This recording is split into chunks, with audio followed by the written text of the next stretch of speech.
এখানে যারা রোগী আসে তারা সঠিক চিকিৎসা দিতে পারে না আরকি। রোগী আসলে ওরা বলে যে বাগুলপুর নিয়ে যান, নরসিংদী নিয়ে যান।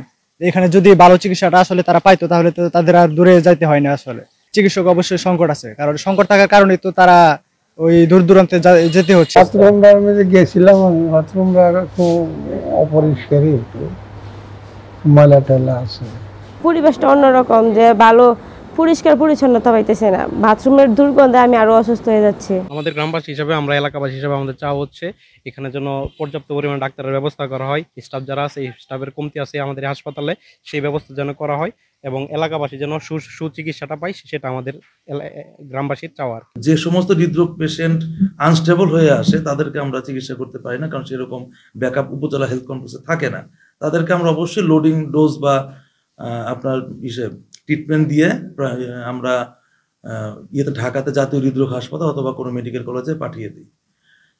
তো বর্তমানে আমাদের হাসপাতালে পরিষ্কার পরিচ্ছন্নতা নিয়ে একটু সমস্যা যেটা আছে, যে আমাদের পরিচ্ছন্নতা কর্মী নেই।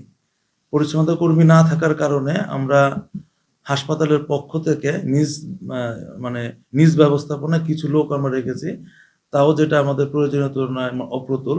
তো ভবিষ্যতে আশা করি আমাদেরকে এখানে পরিষ্কার পরিচ্ছন্নতা বা এমএলএসএস কোঠায় লোক দিলে আমরা হাসপাতালকে আরো সুন্দর রাখতে পারবো। পাশাপাশি আমাদের কিছু চিকিৎসক সংকট রয়েছে। তো সেই সংকটের যদি আমাদের খালি পোস্টগুলোতে খালি পদে যদি আমাদের চিকিৎসকগুলো পদায়ন করা যায়, তাহলে আমরা আরো ভালোভাবে চিকিৎসা দিতে পারবো। আমি রিসেন্টলি